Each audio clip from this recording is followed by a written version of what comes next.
자, 4번 문제입니다. 고체 상태를 발효시켜서 에탄올과 이산화탄소 기체를 생성한대요. 발효 반응에 대한 화학 방식 어떻게 되는지 물어본 거예요. C6H12O6 그다음에 C2H5OH 그러면 C2H6O라고 쓰면 돼요. 그 다음에 CO2 이렇게 발효가 되는 거야. 알겠죠? 그러면 C2H5OH 얘를 일로 놓을까? 일로 놓을게. 알겠지? 자, 그러면 얘를 일로 놨을 때 탄소하고 산소는 어디에 있냐면 에탄올과 이산화탄소에 동시에 있잖아. 그러니까 수소 가지고 먼저 해. 수소 12개지. 그럼 에탄올은 몇 개 나와야 돼? 2개가 나와야지. 그러면 탄소 4개니까 이산화탄소 몇 개 나오면 되니? 2개 넣으면 산소 개수 맞춰보면 6개씩 딱 맞을 거야. 알았죠? 뭐 이걸 A, B, C 미정계수 할 필요 없어. 가장 복잡한 거 일로 놓고 그 다음에 생성물을 보면 수소 있는 쪽을 기준으로 수소 개수 맞추고 산소 마지막에 맞추는 거예요. 자, 이렇게 맞추시면 돼요. 그 다음 포도당이 360g 완전히 발효했대. 그러면 포도당 360g 몇 몰이야? 응? 자, 포도당의 분자량은 얼마예요, 그러면? 분자량 얼마? 180, 그렇지, 180. 180. 준혁아, 360g, 이게 포도당이 180이면 360g 몇 몰이지? 2몰, 그렇죠. 잘했어요. 잘하네. 2몰. 자, 2몰이 반응했대. 그러면 에탄올 몇 몰 생성돼? 4몰. 그지? 얘도 4몰. 됐나요? 자, 그럼 4몰이면 에탄올이 3몰이래. C2H6O가 4몰이라면 질량은 곱하기 얼마 해주면 돼? 분자량이 얼마야? 에탄올 분자량? C2H6O의 분자량이 얼마냐고? 46이죠. 46 곱하세요. 그럼 얼마 나와요? 응? 100. 84? 그럼 요만큼이네요. 그 다음 뭐 해줘야 돼? 그 다음 보면 밀도 있잖아. 부피분의 질량이잖아. 그지? 근데 이거 뭐 구하라 그랬냐면 에탄올의 부피를 구하라 그랬기 때문에 밀도를 이용하지 않을 수가 없죠. 알겠어요? 자, 따라서 부피를 구하려면 부피는 질량을 뭐로 나눠주면 될까? 0.8로 나눠주면 되지. 질량이 184g이라며. 0.8로 나누면 요만큼 밀리리터예요. 얼마 나와요?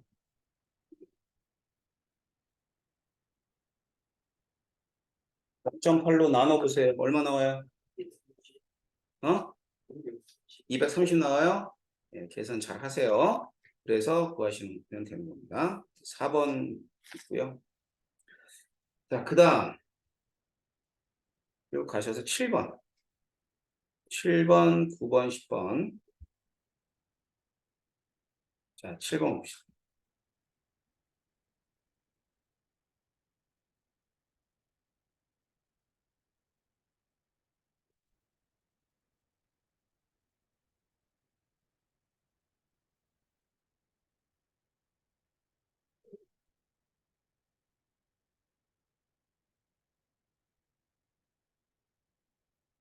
네, 7번 문제예요. 그,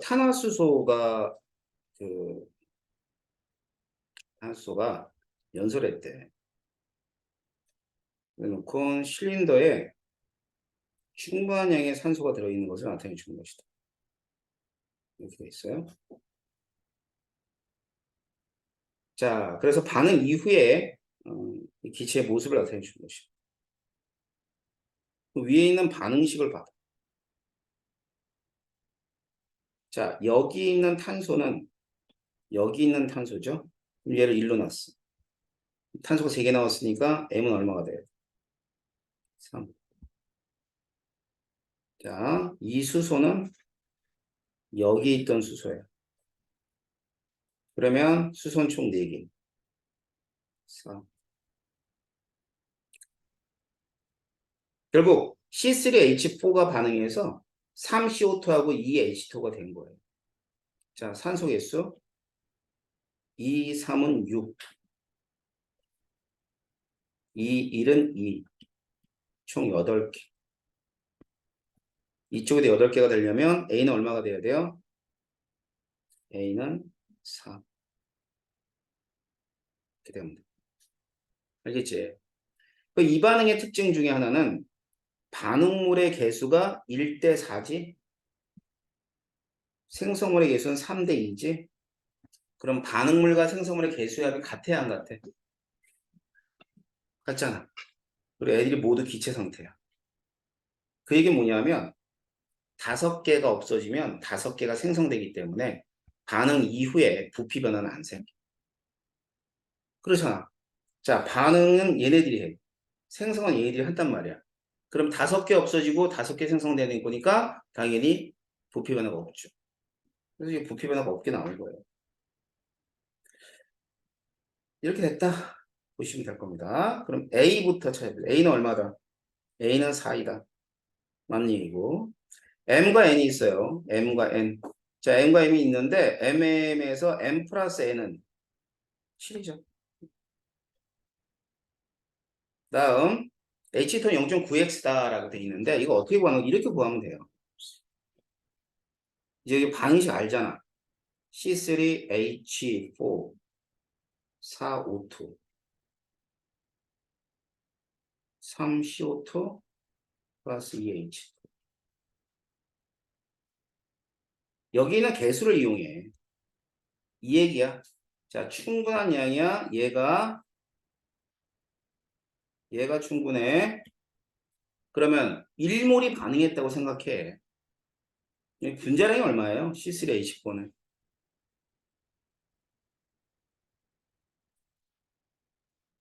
그럼 내가 얘가 1몰이 반응했다고 얘기했기 때문에 X는 몇 g이 되는 거죠? 40g. 1몰이 있다 이 말이에요. 이를 가정을 하라고. X를 40으로. 뭐 X를 20으로 가정해도 되고 30으로 가정해도 상관없어요. 하지만 몰수는 정확하게 계산해야죠. 1몰이 반응했다고 가정을 한 거야. 1몰이 반응했지? 자, 그러면 생성되는 H2 몇 몰이 생성돼? 2몰이 생성되죠? 얘는 3몰이 생성될 거고. 자, H2 2몰의 질량이 얼마예요? 질량 몇 그램? 36g. 그제? 그럼 이 36g은 0.9x가 맞는가만 확인해. x를 얼마로 놨어? 40으로 놨으니까 4, 9, 36 딱 맞네요. 그래서 0.9x 그러면 됩니다. 이해됩니까? 알았어요. 이게 다시 하시면 되고요. 9번.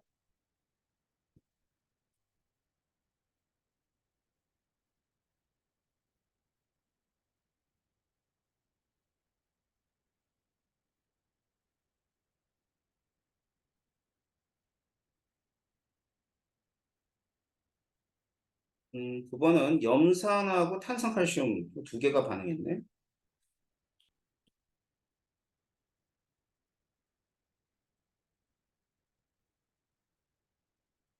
자, 탄산칼슘과 묽은 염산의 반응에서 양적 관계를 알아보는 시험 정치다라고 되어 있고 반응 시간 다 주어졌어요.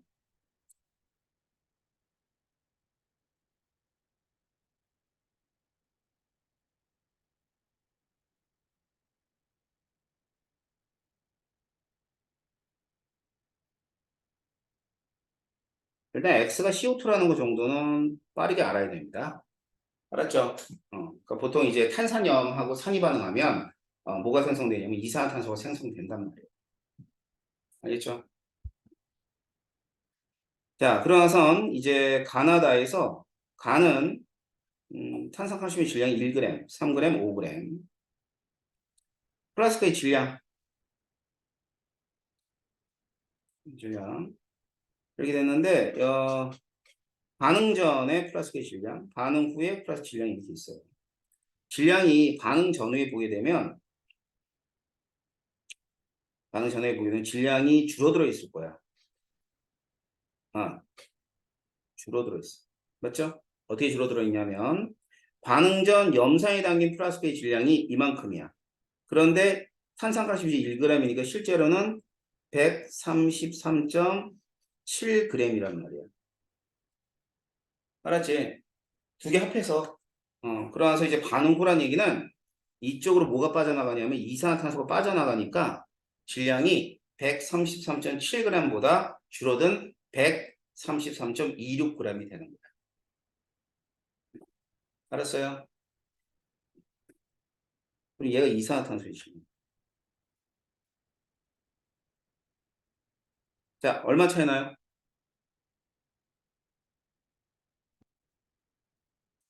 0.5. 알았어요? 0.44.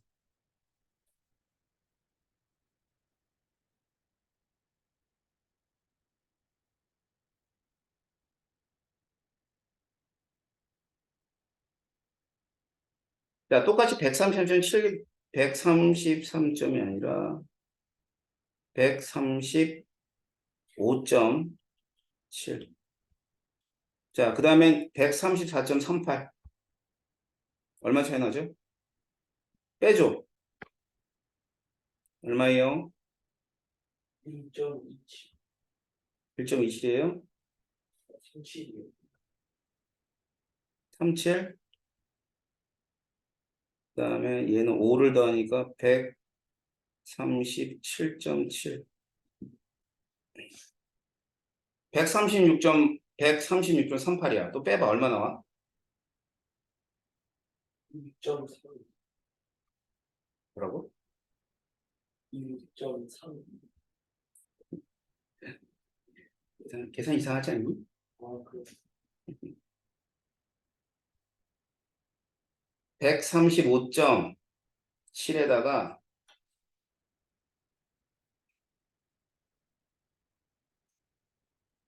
빼기 134.38 1.32잖아. 얘네들이. 그죠? 그 다음에 해야 되는 건 137.7에다가 또 빼줘. 얼마를? 136.38을 빼줘. 이렇게. 그럼 1.32. 이렇게 되는 거예요. 알았어요? 그러면 왜 1.32씩 차이가 났지? 반이 끝난 거야. 다시 말하면 염산이 부족한 거야. 염산이 부족하니까 다 반응하지 못했지. 그럼 이때 자 우리 한계 반응물을 하고 가행 반응을 배웠죠? 가에서 한계 반응물이 뭐죠?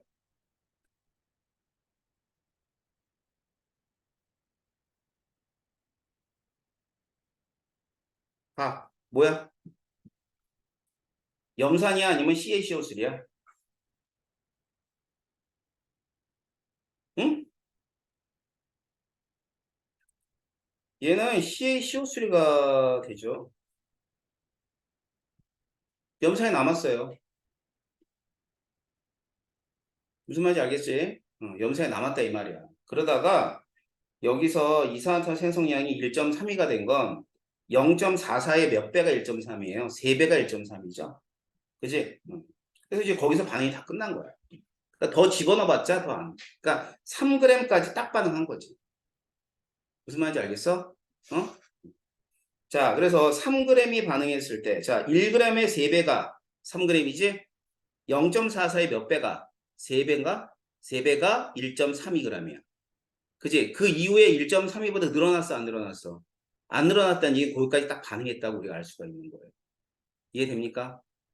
자, 그렇다는 얘기는 얘가 3g이 반응을 했대요. 얘는 얼마인지 몰라. 하지만 구할 수 있어, 몇 g인지. 자, 왜냐면 탄산칼슘의 화학식량이 100이라고 나와 있어요. 몇 몰이에요, 탄산칼슘이? 0.03몰이 있었다는 뜻이에요.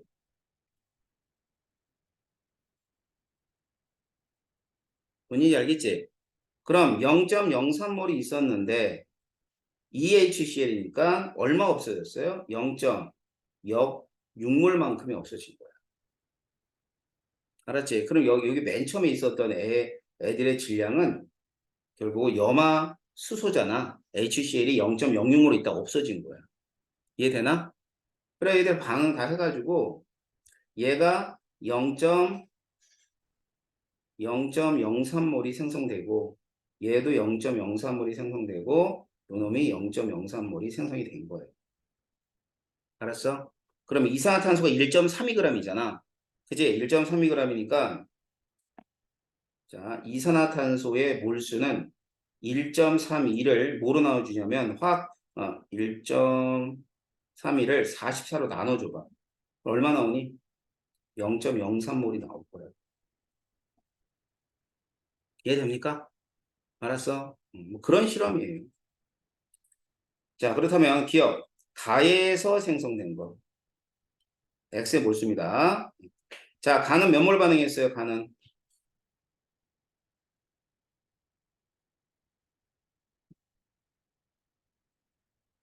몇 몰? 0.01몰. 그잖아. 1g 아니야. 그럼 화학식량 100으로 나누면 0.01몰. 자, 생성된 이산화탄소 몇 몰? 0.01몰. 그래서 개의 질량이 0.44g이 됩니다. 예. 나에서 발생하다. 나는 지금 선생님이 쓴 이 숫자들이에요. X, 이산화탄소 부피입니다.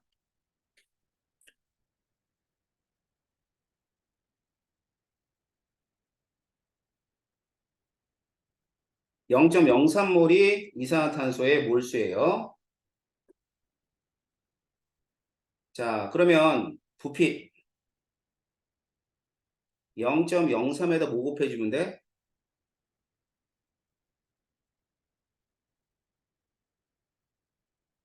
4 곱하면 되지? 그지? 이거 얼마 나오니? 0.03에다 22.4를 곱하면 얼마 나오냐고요?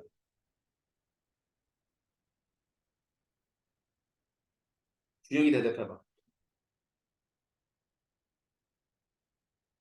0.67. 단위는? 리터. 자, 얘를 갖다 밀리리터로만 바꾸면 돼. 672ml 됩니다. 알겠죠? 자, 나와 다에서 반응한 CH3의 양은 같다. 내가 뭐라 그랬지? 3g까지 반응하고 더 이상 반응하지 않는다 그랬어. 생성된 물질의 양이 같으면은 결국 반응한 양도 같아야 되는 거예요. 알았어요? 맞는 얘기. 이렇게 해서 푸는 게 9번 문제입니다. 10번. 이게 니들이 질문을 제일 많이 했는 게 9번인데, 야, 9번은 숫자가 복잡할 뿐이잖아. 알았지? 나눗셈, 곱셈, 뭐 이런 것들이고, 뺄셈 이런 것들이잖아. 근데 이런 것들이 연습을 해야 되냐? 예, 어부코스입니다. 어부코스. 당연히 해야 돼. 어? 야, 그지 같은 것도 많이 나오고, 이런 문제 풀다 보면, 니네 소수라 그러나? 아뭐 17의 배수. 뭐 이런 것도 나와. 어? 15의 배수는 너무 쉬워서 요즘 나오지도 않아.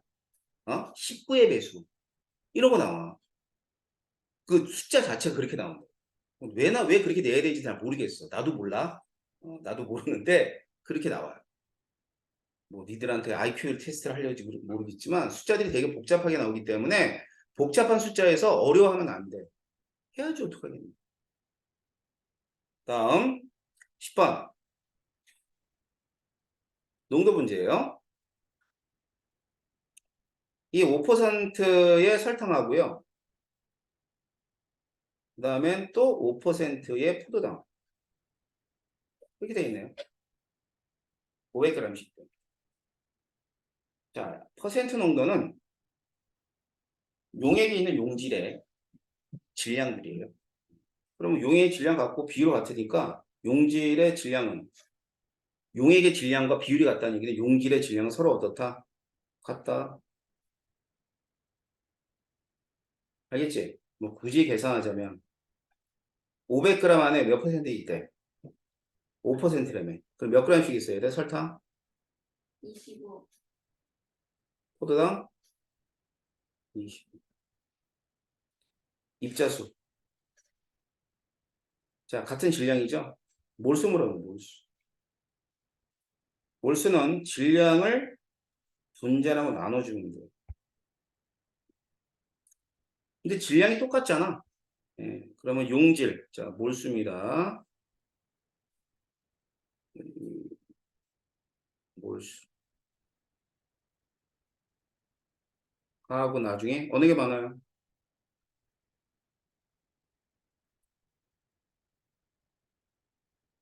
뭐가 많아야 돼?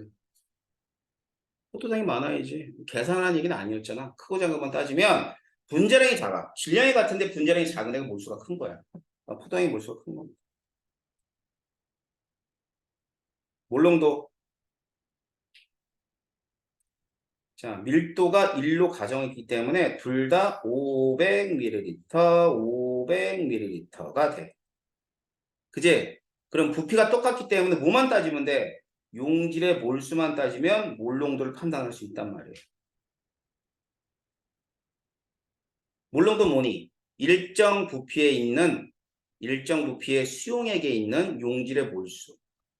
뭐 그 일정 부피가 1리터인 기준인 거지. 하지만 부피가 동일할 땐 몰수로만 따지면 농도 비교는 가능한 거죠. 10번 됐고요. 11번.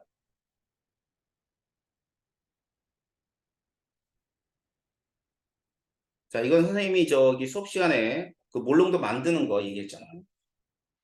자, 최종적으로 0.1 몰농도 NaOH 500ml를 만들었어. 맞지?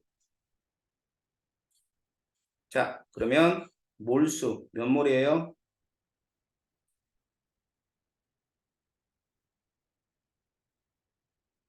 몰수. 또 해보자. 농도는 부피분의 용질의 몰수. 이거 니들 고3까지 한 100만 번은 쓸 거야. 이 식을. 자, 다시 해봐. 그러면 용질의 몰수 몇 몰?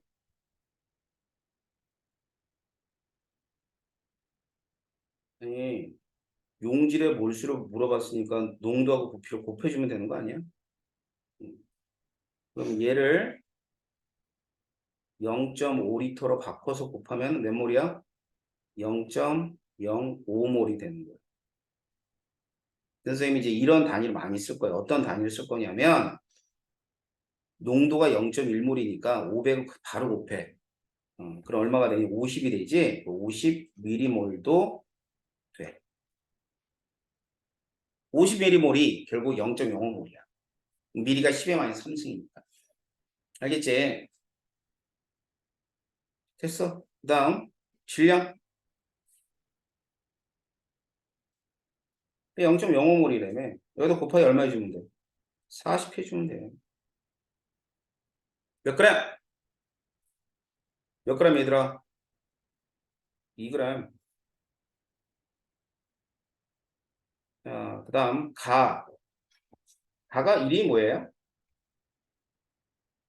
부피 플러스 그죠? 0.1몰 농도의 NaOH 500ml 되는 NaOH의 몰수는 우리 금방 구했죠? 0.05몰. 기억니은 디귿이 답이에요. 11번 알겠어요? 어? 다음 12번.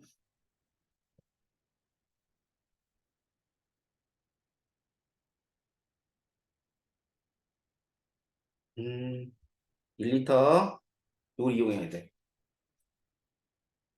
이용해서 2몰 농도의 탄산수소 용액을 0.1몰 농도 1리터를 만드는데 방법을 서술하시고. 몇 가지 방법이 있는데 뭐 서술형은 나중에 여러분 다 그대로 사시면 되고, 일단은 뭐를 이용하는 거냐면 2몰 농도짜리를 이용해서 0.1을 만드는 거야. 알았지? 자, 희석 내가 얘기해 줬을 거야. 봐봐. 2몰 농도짜리가 있어. 얘를 뭐로 바꾼대? 0.1몰 농도로 희석을 한대. 응? 근데 0.1몰 농도 1리터를 만들고자 하는 거야. 자, 농도 몇 배 됐어요? 20분의 1배가 된 거지? 그럼 물을 집어넣어가지고 몇 배를 해주면 되냐면 20배를 해주면 돼. 이게 1000ml잖아. 그러면 몇 ml를 가지고 20배 하면은 1000ml가 되니? 응? 몇 배? 몇 ml? 50ml. 알겠죠? 자, 그럼 이 서술해볼까? 어떻게 할까? 50ml의 2몰 농도 KHCO3 용액을 부피 플라스크에 집어넣고 물을 집어넣어서, 그러니까 뭐죠? 1리터짜리 부피 플라스크에 집어넣고 물 집어넣어서 1리터 표성까지 맞추면 1몰롱, 0.1몰 농도에 해당하는 KHCO3 1리터를 만들 수 있다. 이렇게 서술하면 되는 거지. 부피 플라스크는 1리터를 이용하라 그랬잖아. 자, 뭐를 구해야 돼, 그러면? 여러분들은. 얘를 구해야 돼. 50ml. 희석할 때 배웠어요, 안 배웠어요? 분명히 배웠죠, 선생님한테. 알았지? 자, 12번 이렇게 보면 되는데, 서술형은 너무 신경 쓰지 마세요. 뭐 지금 서술형 잘한다고 그때 잘하는 법은 없어. 개념만 확실하면 돼. 희석에 대한 개념은 굉장히 중요합니다. 12번. 됐고요. 마지막 문제는 14번.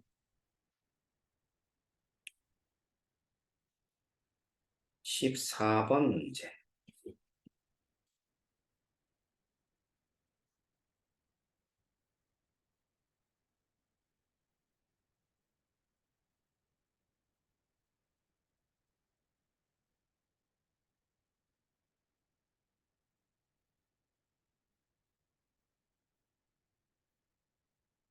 자, 그러면 X몰롱도 NaOH가 100ml에서 물을 모두 증발시켜 NaCl 수용액 50ml를 만들어. 이거는 증발된대. 그치? 자, 증발될 때 뭐만 날아가죠? 물만 날아가요. 용기는 날아가지 않아? 그렇지? 그러니까 농도가 몇 배 됐을 것 같아요?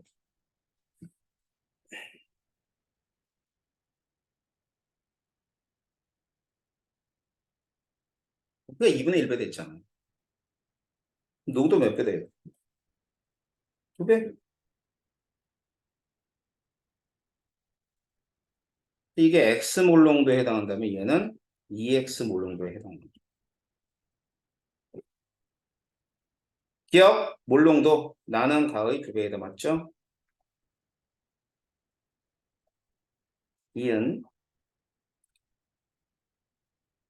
NaOH를 2분의 X몰을 더하면 나와 같이 된대.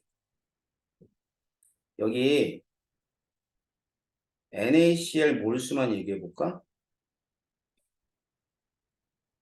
얘들아, 몰수는 변하지 않죠? 얼마야?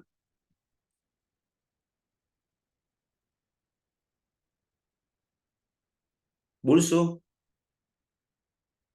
또 해야 돼. 농도는 부피분의 몰수 이거잖아요. 내가 물어본 건 NaCl의 몰수를 물어봤죠. 그럼 농도하고 부피를 곱하면 된다고. 그럼 NaCl은 몇 몰 있어? 0.1x 몰이 있는 거죠. 가나 나나. 알았어? 가해도 0.1x, 0.1x. 그러면 가해 농도를 2배를 한다는 뜻이잖아. 보기 내용은. 그지? 그 얘기 아니야? 가에다가 뭐 더 집어넣어서 나와 같은 농도가 된다는 얘기는 가에 용지를 집어넣어서 2배, 그 농도가 2배가 되게끔 한데, 그럼 얼마만큼 집어넣으면 될까? 가에다가 0.x만큼?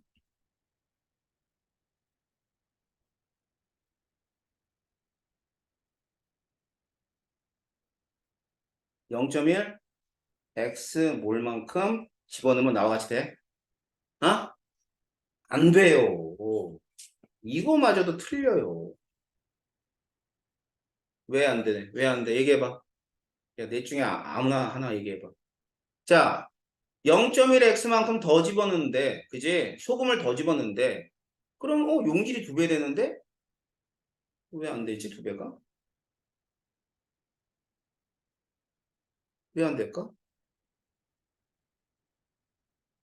자, 몰 농도는 뭐에 대한 농도냐면 부피에 대한 농도예요. 그죠? 어. 그러면 0.1 x몰을 집어넣었을 때 이 부피가 같을까? 안 같아. 수용액은 용기를 집어넣을 때마다 밀도가 계속 변해. 그러니까 단서에 밀도가 변하지 않는다, 부피가 변하지 않는다라는 단서가 있기 전까지는 무조건 용지를 집어넣으면 원하는 농도의 용액을 못 만들어. 구멍이야, 구멍. 그냥 그때 홀랑홀랑 니들이 거기에 빠져버려. 몰롱도에 제일 많이 틀리는 것 분야 중에 하나야. 그러니까 특정 몰롱도를 만들 때는 용지를 집어넣고 부피를 일단 맞춰야 돼, 물로. 알았니? 무슨 말인지 알겠어? 그러니까 뭐냐면은 예를 들어서 0.1 x몰을 집어넣었어. 그 다음 뭐 해줘야 돼? 부피 변화 생길 거니까 부피를 갖다 100ml로 만들어줘야 돼. 변할 테니까. 줄어들어요. 희한하지? 자, 설탕물이 있는데, 물이 있는데 설탕을 막 넣었어. 그러면 설탕 부피는 그 늘어날 것 같잖아. 아니야, 오히려 줄어들어. 왜 그러냐면 여러분들이 생각하는 용액하고 실제 용액이 달라. 여러분이 생각하는 용액은 이런 거지. 용액이라 그러면 이제 그 초등학교 다닐 때 콩에다가 콩 있잖아. 콩에다 쌀을 집어넣고 막 흔들어. 그러면 그 콩 사이사이에 쌀알이 들어가잖아. 맞지? 이걸 용액이라 그래. 맞지? 그럼 물 분자사 분자들이 있으면 불 분자에 뭐가 들어갔다는 걸 용액이라 그러는데 그렇지는 않고 그거는 그냥 이렇게 이해하기 쉽게 하기 위해서 하는 거고 실제로는 물 분자가 막 있는데 설탕이 딱 들어오잖아? 그럼 냅다 이 설탕을 갖다가 감싸. 빙빙빙 둘러싸. 그러니까 이렇게 떨어져 있던 물 분자들이 갑자기 모여드는 거야. 그럼 떨어져 있던 물 분자가 갑자기 모여드니까 그 부피만큼이 줄어들겠냐 안 줄어들겠냐? 줄어들어요. 그래서 실제로 물 한 컵을 딱 따라 놓고 설탕을 집어넣으면 부피가 조금 줄어들어 있어. 그게 막 줄어들다가 어느 순간에 또 늘어난다? 왜냐하면 용질들이 너무 많으면 이 용질들 간에 반발을 하거든. 그리고 부피가 또 늘어나. 알았지? 그러니까 용액은 이제 포화될 때까지는 어느 정도는 감소를 하다가 그 이상에서는 이렇게 늘어나는 변화를 나타내죠. 그러니까 그것까지 몰라도 된다 치자. 하지만 뭘 알아야 돼? 자, 용액에다가 용지를 집어넣으면 무조건 밀도가 변해서 부피가 변한다는 건 알아야지. 그러니까 이렇게는 돼, 안 돼? 이렇게 무조건 안 되는 거야. 얘가 0.1 x라 그래도 틀린 말인데 2분의 x인가? 뭐 이건 더 틀린 말이죠. 이해돼요? 그다음 이건 쉽다, 그죠? 나의 증류수를 가해서 부피를 몇 배 했대? 부피를 200ml가 되게 한 건데 몇 배 한 거야? 부피 4배가 됐대. 그럼 부피가 4배 되면 농도 몇 배 된다 그랬어? 4분의 1배로 줄어든다고 그랬죠? 맞는 거죠. 이거 니은 보기 되게 중요합니다. 야, 근데 우리가 이제 사실은 이 단어에서 배웠던 가장 중요한 식 중에 하나가 농도식 하나하고 이식 하나. 이게 뭐니? 이게 몰수 구하는 식이잖아. 이 두 식이 제일 중요해요, 두 식. 1단원에서. 두식만 가지고도 많은 문제가 풀린단 말이에요. 이걸 나눠주고 곱해주고 나눠주고 곱해주고 이러는 거야. 알았니? 자, 그래서 1단원을 저희 마무리 질 건데, 1단원은 뭐 킬로 단위라서 뭐 여러분들이 지금 요구한다고 해서 1단원 끝났다고 얘기하면 그거는 거짓말이야. 알았지? 고3 문제 절반의 절반도 못 풀어, 1단원 문제는. 고2 문제도 절반도 못 풀고, 그래. 고2부터 화학원이는 거지. 그치? 착각하면 안 돼. 끝난 게 아니야. 그럼 우선 1단원만 하죠? 1단원 해서 뭐 할 건데? 그치? 1단원 얘 하면 뭐 할 건데? 이렇게 하면 돼. 좀 다음에 또 할 때 또 하면 되고 좀 늘어나야 되는데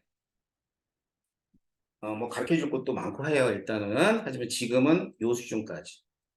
자, 그럼 이 수준까지 여러분들이 문제 풀 수 있느냐는 확인해 봐야 되기 때문에 다음 주나 그다음 주나 일단은 테스트를 할 거예요. 자, 선생님 늘 테스트할 때 어디서 하냐면 푼 문제에서 합니다. 풀었던 문제. 종합 기억하지? 그치? 자, 그러니까 교재 문제 가지고 일단 테스트 할 테니까 준영이도 한번 이 교재를 쭉 풀어봐. 알았죠? 자, 어디 넘어가시냐면 4단원 가시면 돼요. 4단원. 쭉 넘어가시고 4단원 들어가세요. 자, 8월달 한 달 내내는 4단원 가지고 수업을 할 겁니다.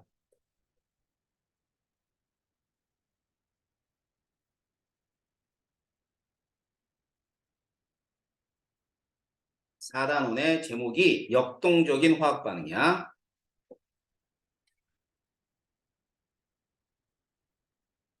자, 물론 이 역동적인 화학 반응에서 여러분들이 만나게 되는 내용들이 어떤 거냐면, 자, 저는 이 4단원은 여기 교재 순서대로는 안 해요. 일단 두 가지의 개념이 있습니다. 첫 번째는 평형이라는 개념. 어떻게 보면 이제 반응의 원리라고도 얘기할 수 있어요. 평형은. 그 다음에는 에너지 추입. 에너지 추입은 중3 때 나오나? 중학교 3학년 때도 배우는 내용이야. 중3 과학에. 이 두 가지를 배워요. 이 두 가지는 어렵지 않습니다. 원리만 좀 알면 돼. 얘들이 이제 반응에 대한 원리라면, 자, 뭘 해야 되냐면 이 원리를 바탕으로 해서 반응 두 가지를 공부할 거예요. 세상의 모든 반응은 크게 산화 환원 반응하고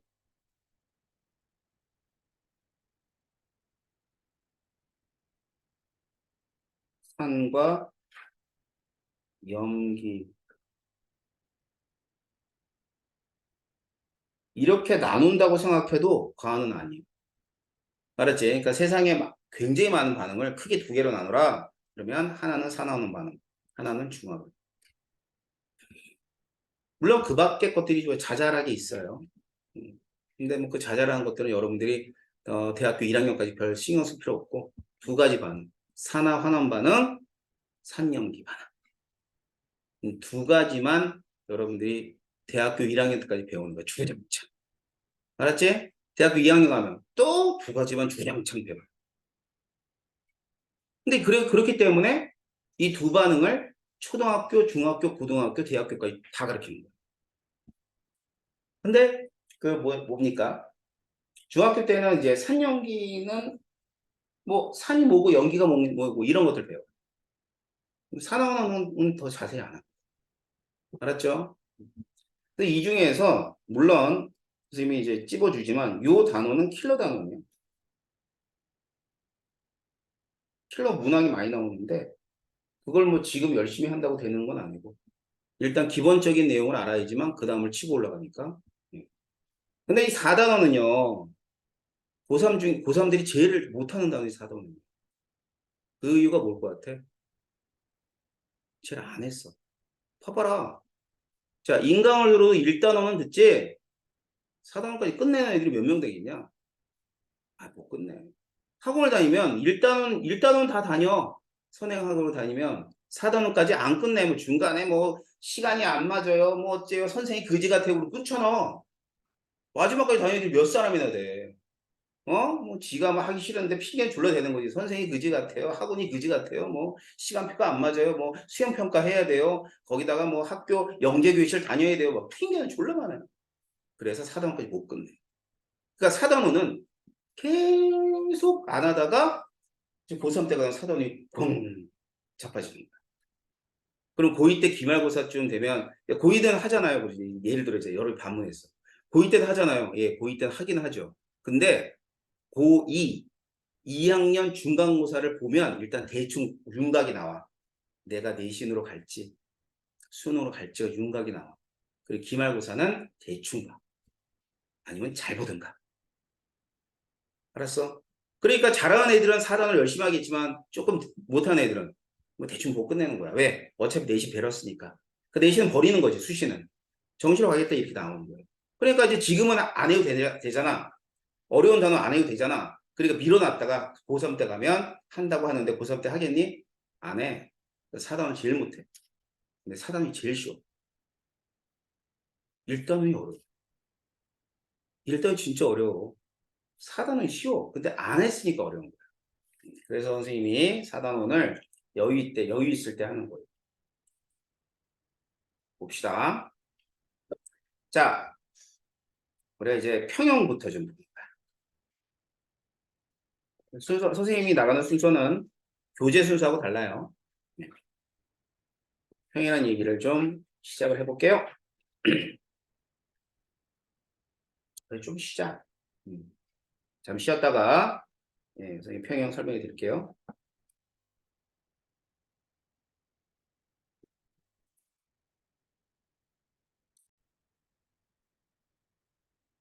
자, 봅시다. 자, 동적 평이라는 얘기를 어떤 의미인가 좀 볼 텐데 일단은 세상에 있는 모든 반응들을 크게 가역과 비가역으로 나눠지는데 그런 반응이 어떤 반응인가 좀 볼게요. 자, 우리가 반응식을 쓰면은 왼쪽에 반응물을 쓰죠. 오른쪽에 생성물을 씁니다. 그래서 이제 화살표를 나타내 주는 거죠. 이렇게. 그래서 이 화살표의 의미는 뭐라 그랬냐면 방향이고 그 다음에 같다는 뜻이야. 이꼴이라는 뜻이야. 그래서 앞에서 질량이 같다는 걸 통해서 뭐를 확인했냐면 뭐 개수 같은 거 확인한 거고 이번 단원에는 같다는 의미는 두 가지가 같은데 에너지가 같다. 또 하나는 전자수가 같다. 알았지? 자, 그런데 이제 이렇게 가는 걸 정반응이라고 표현합니다. 정반응. 그 다음에 화살표를 이렇게 나타내주면 이걸 역반응이라고 해요.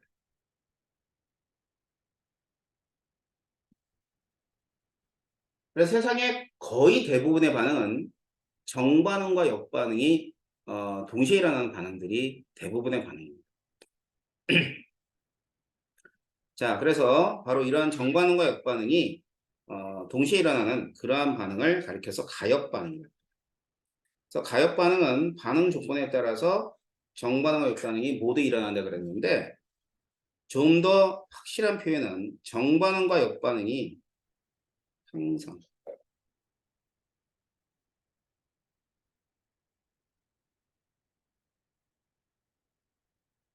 자, 이 항상이 되게 중요해요. 그러니까 내가 눈으로 봤을 때 반응이 멈춰섰어. 끝난 것 같아. 아니야. 일어나고 있어. 자, 눈으로 보는데 정반응으로 진행하고 있어. 그래도 둘 다 일어나고 있는 거야. 자, 눈으로 봤을 때 역반응으로 진행하는 반응마저도 정반응과 역반응이 동시에 일어나고 있는 거야. 알았지? 그러니까 어떤 시점이든 간에 어떤 표현이든 간에 항상 일어나고 있다는 걸 생각하세요. 알았죠? 그게 가역반응. 그래서 이제 가역반응은 뭐 대표적인 예로 몇 가지가 들어져 있습니다. 첫 번째는 물의 증발과 응축이다 그러는데 여기 보면은 정반응을 액체가 기체가 되는 증발로 표현했고요. 역반응은 응축이라고 표현합니다. 뒤집어 쓰면 반대가 돼요. 그러니까 액체가 기체가 될 때 증발, 기체가 액체가 되면 음축. 이렇게 얘기해 주는 거죠. 이게 이제 대표적으로 상태 변화가 일어나는데 이런 걸 이제 상변화라고 그래요. 상변화. 그럼 상변화는 물리적 변화입니다. 성질이 바뀐다, 안 바뀐다? 안 바뀐다. 자, 물질의 성질은 바뀌지 않고 상태만 바뀌는 거죠. 그럼 이런 상변화를 어떻게 쓰냐면 이렇게 가역적 표현으로 나타내 주는 거야. 뭐 그런 이것만 그러냐? 그렇지 않고요. 뭐 H2O가 있는데 얘가 녹을 때도 이렇게 써요. 가역적으로. 알았지? 두 번째. 자, 두 번째부터는 모두가 뭐냐면은 화학적 변화예요. 자, 첫 번째. 염화코발트. 염화코발트가 푸른 색깔이에요. 근데 얘가 저기 물을 만나면은 붉은색으로 바뀌어요. 재미있는 현상이죠. 다시 이제 물을 만나가지고 이렇게 물 분자가 빙빙 둘러싸고 있다가 떨어져 나와요. 막 가열을 해요. 그러면은 다시 푸른색으로 바뀝니다. 그러면 푸른색과 붉은색은 색깔이 변하는 건 무조건 화학 변화야. 색깔이 변하는데 물리적 변화는 없어. 알았지? 화학적 변화가 일어났기 때문에 색깔이 변하거든. 그래서 이거 대표적으로 정반응과 역반응이 일어납니다. 그 다음에 황상구리 알죠? 황상. 자, 황상구리 어린 본 사람들은 전부 다 푸른 색깔로 기억하고 있을 거야. 근데 실제로 황상구리는 색깔이 없어요. 흰색. 흰색인데 그런 황상구리를 우리가 이제 물이 없다라는 뜻으로 무수 황상구리라고 해요. 이런 애들 있죠. 무수 황상구리.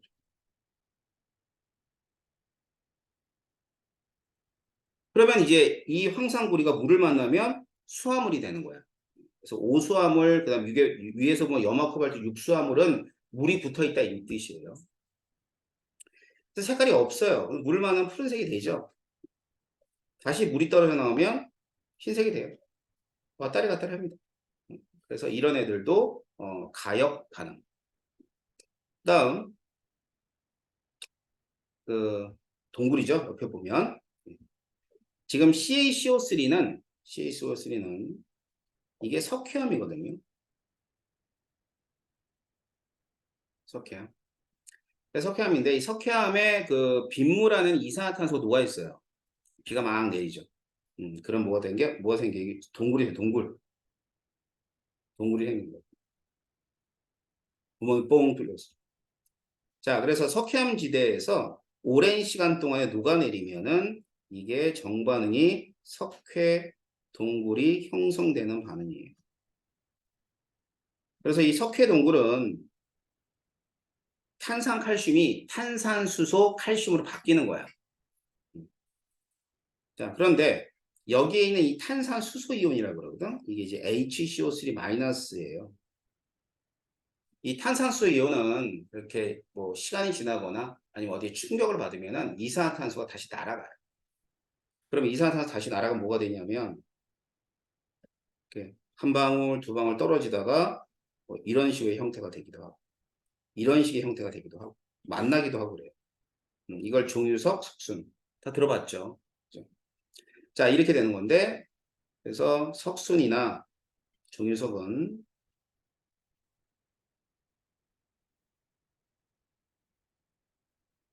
생성이 되는데 역반응에 의해서 생성이 됩니다. 자, 그랬을 때 얘들의 화살표를 어떻게 써? 이렇게 왔다리 갔다리 쓰게 되는 거예요. 뭐 되게 더 많아요. 가역 반응은. 이거 말고도 이제 우리가 앞으로 만나게 되는 반응 중에 이런 거 있어요.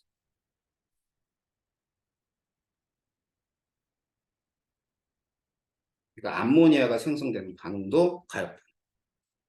그 다음에 또 NO2가 만나서 N2O4가 되는 반응도 가역 반응.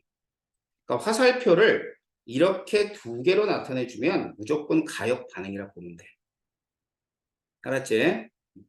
그런데 그 많은 가역 반응들 중에 우리가 굳이 비가역 반응 몇 개를 구분을 합니다. 자, 뭐냐면 정반응, 역반응. 자, 정반응이 일어나거나 역반응이 거의 일어나지 않는데 뭐라 그랬죠? 여기 거의라는 표현을 했어요. 거의. 그리고 역반응이 조금 일어난다는 뜻이에요? 안 일어난다는 뜻이에요? 일어난다는 뜻이야. 근데 거의 일어나기 힘들어요. 알았어? 그래서 역반응이 거의 일어나지 않는다. 또는 역반응이 일어나기 힘들다. 힘든 반응들을 우리가 묶어서 비가역 반응이라고 부르는 거예요.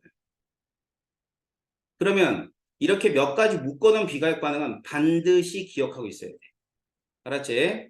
구분하는 문제들은 100% 나와요. 100%. 내신에. 첫 번째.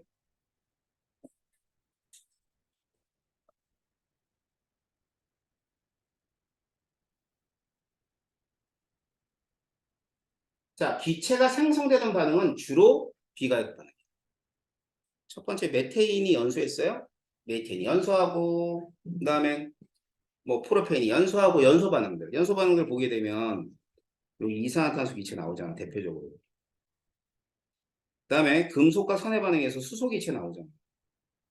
그럼 얘들이 기체가 날아갈 거 아니야. 이 날아가는 기체를 잡아서 이렇게 다시 뭐 메테인이나 아니면 염산화 같은 거 만들지 못해요. 알았죠? 그래서 거의 얘는 정반응만 일어난다 보면 돼. 다음 두 번째 중화 반응.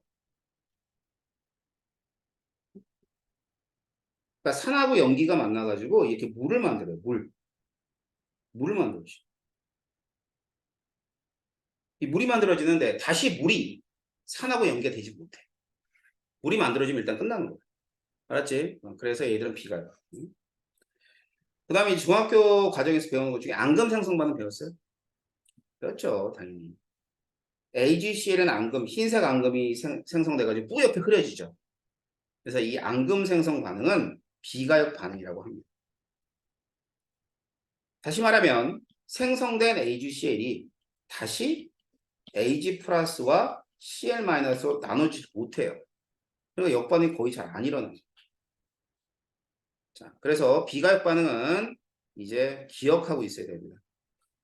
얘는 암기사항입니다. 그럼 대부분은 다 가역 반응이라 봐도 되는 거죠. 알겠어요? 그럼 평형이라는 개념은요, 비가역 반응에서 없고요. 없고 가역에서만 있는 거예요. 알겠지? 자, 그래서 이제 우리가 그 앞에서 봤던 가역 반응이 어떤 변화가 있었냐면 물리적 변화하고 이게 무슨 변화예요, 그러면? 얘들 전부 다 화학적 변화지.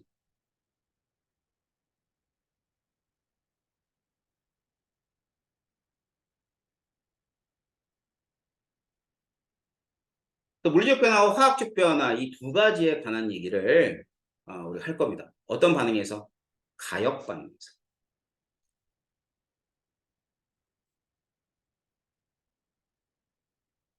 자, 보세요.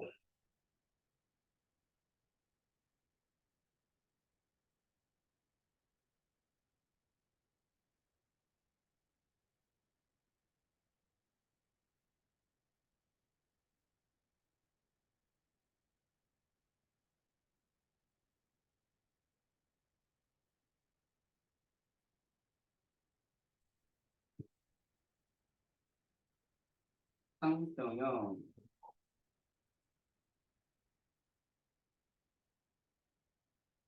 준혁이가 노트가 없지? 노트 잠깐만.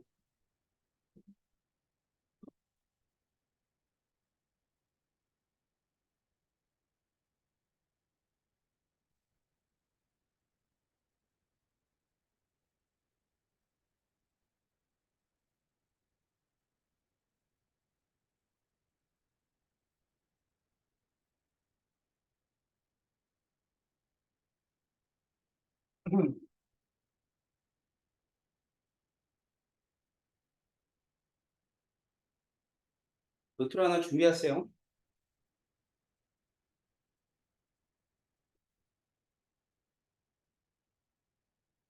자, 물이 있잖아요. 물. 이제 액체 상태로 있는 물이 이렇게 있다. 이게 이제 H2O인데 이게 액체 상태로 있어. 물이에요, 그냥 물. 근데 이 모든 액체는 이렇게 기체가 되는 상태 변화가 일어나, 뭐 안 일어나는 그런 액체는 없어요. 다 날아가요. 그래서 이 날아가는 걸 뭐라 그러냐면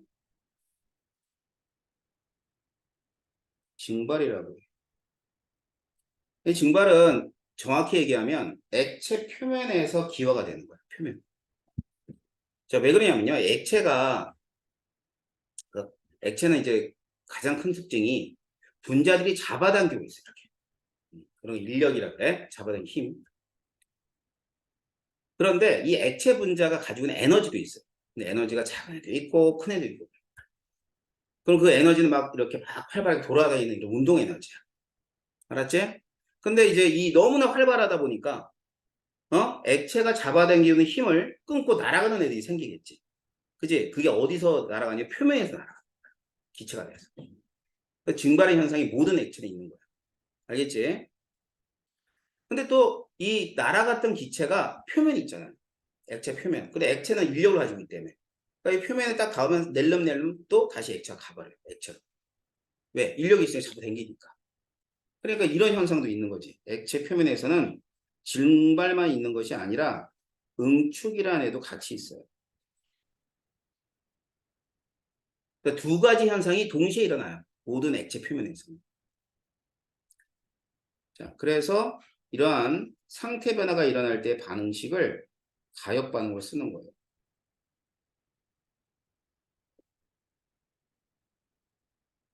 이렇게 된다라고 쓰는 거죠. 자, 그랬을 때 우리가 증발 속도라고 했어요. 증발 속도.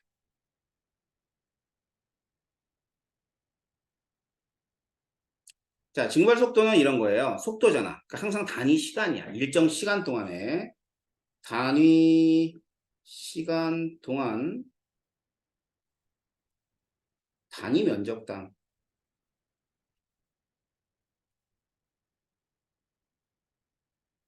증발하는 분자 수.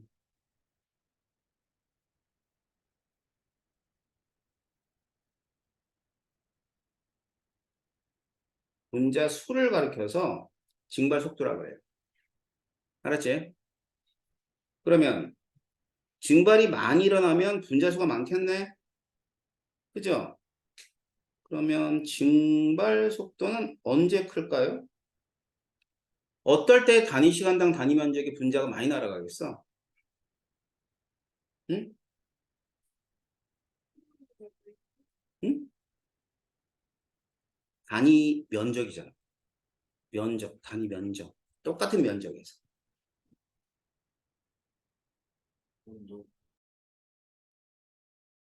온도가 높을 때.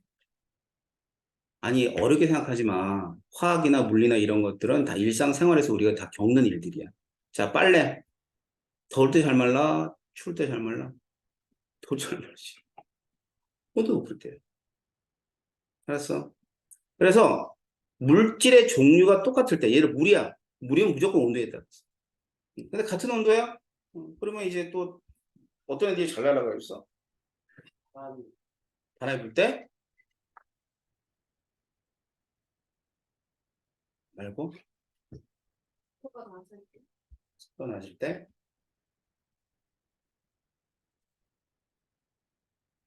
또? 내가 그랬잖아. 다른 조건이 똑같대. 온도가 같대. 그럼 물질의 종류에 따라 달라지겠지. 그치? 물질의 종류에 따라 다르는 건 분자 간 인력이 작을 때. 자, 우리 교실에는 동일한 조건이에요. 온도도 같아요. 물이 있고 에탄올이 있고 여러 가지 물질이 있어. 그 중에서 잘 날아가는 애들은 인력이 약할 때 잘 날아가. 그럼 물하고 에탄올 중에 어느 게 잘 날아가니? 알코올. 물하고 알코올 중에. 알코올이 잘 날아가죠. 그 이유는 인력이 약하기 때문에.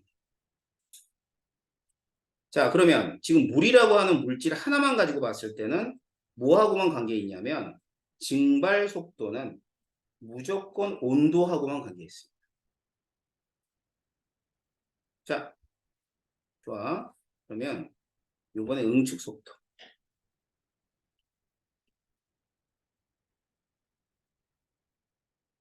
얘도 단위 시간 동안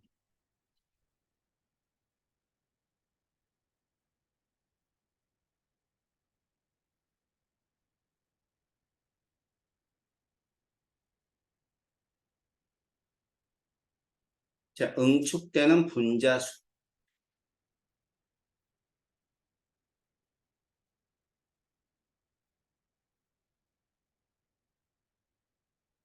자, 생각해 볼까요? 그러면 자, 단위 시간 동안의 단위 면적에 응축이 많이 되려면 어떨 때 많이 되겠어?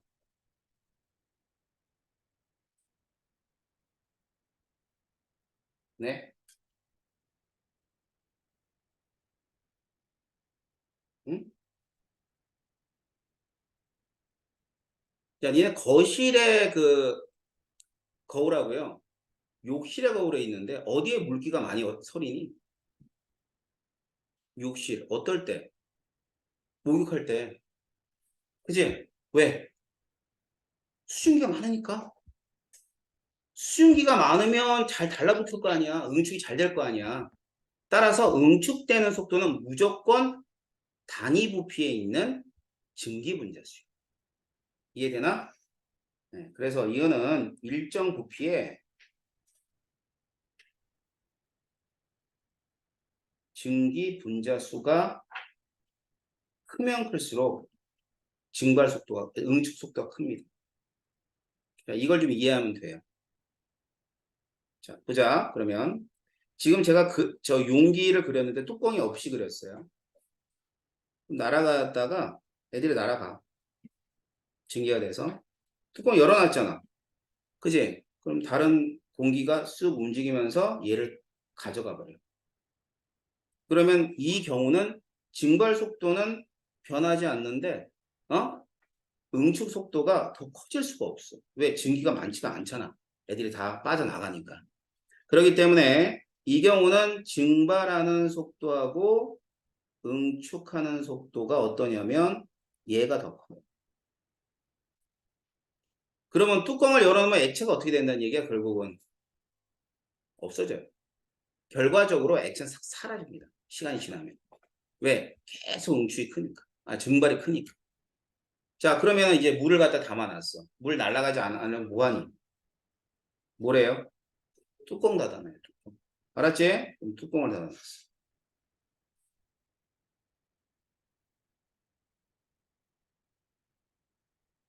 뚜껑을 딱 닫아놨어요. 액체를 집어넣고 그러면은 여기 이제 H2가 액체로 있어요.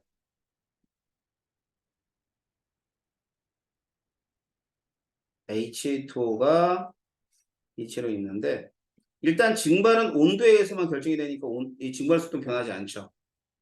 계속 날아갑니다. 증발이. 자, 증발하게 되면 공간에 얘들이 점점 많아져요? 안 많아져요? 점점 많아지겠죠? 증기가. 그럼 응축수가 점점 커지는 거야. 그러다가 응축이 증발이랑 같아. 그러니까 날아가는 분자와 들어가는 분자가 똑같은 거야. 5개 날아가면 5개 들어오고 10개 날아가면 10개 들어오고 이렇게 되는 거지. 그지? 그렇게 되면 겉으로 봤을 때는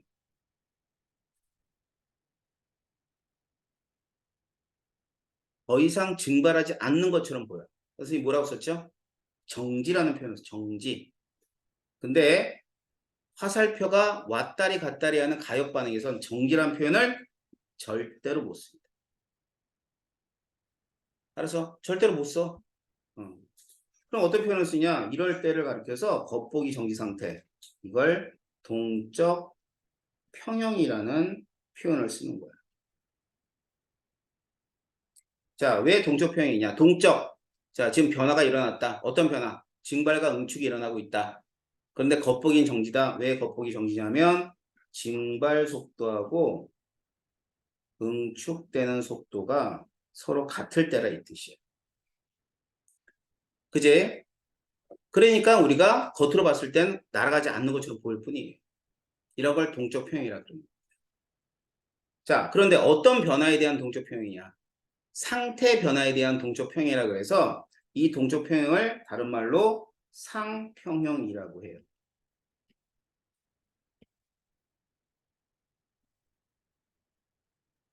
알겠지? 그래서 이제 이러한 변화들을 그래프로 나타내 주면